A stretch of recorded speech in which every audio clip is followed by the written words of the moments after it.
ಹೋಟಿಂದು ರಾಜಕಾರಣಿದ ಅಲ್ಲ. ಅದನ್ನ ತಾವು ತಿಳ್ಕೊಂಡು ರೈತರ ಒಂದು ವಿಚಾರವನ್ನು ತಾವು ತಿಳ್ಕೋಬೇಕು.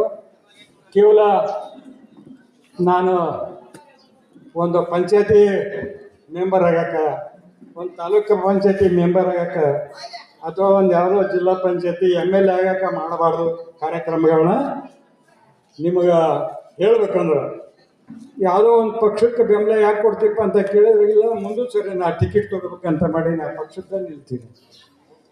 ಅಲ್ಲೇ ಆ ಪಕ್ಷದ ಟಿಕೆಟ್ ತೊಗೊಂಡು ಏನು ಮಾಡ್ತೀಪ್ಪ ನೀನು ಮೆಂಬರ್ ಆಗ್ತದೆ. ಅದಕ್ಕೆ ನೀವು ದೊಡ್ಡದು ಏನೈತಿ, ಏನೈತಿ ನಿನಗೆ ಇದಕ್ಕಾರದು ಮೆಂಬರ್ ಆಗಿ ಏನು ಸ್ಯಾಂಕ್ಷನ್ ಮಾಡ್ತೀಯಾ, ಏನು ಕಾರ್ಯಕ್ರಮ ಕೋರ್ಟ್ಗಟ್ಟಲೆ ಬಿಡುಗಡೆ ಮಾಡೋ ಅಧಿಕಾರ ಐತಾ? ಏನೂ ಇಲ್ಲ.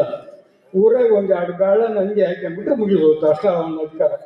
ಇಲ್ಲಿ ನಿಮ್ಗೆ ಮೇಘಾಲಯ ರಾಜ್ಯ ನಮ್ಮ ದೇಶದಾಗ ಅದರ ರಾಜ್ಯಪಾಲರು ಹೇಳಿದ್ದು ವಿಚಾರಗಳನ್ನ ತಂದೀನಿ. ಅವ್ರು ಏನು ಹೇಳ್ಯಾರಂದ್ರೆ, ರೈತ ಪರ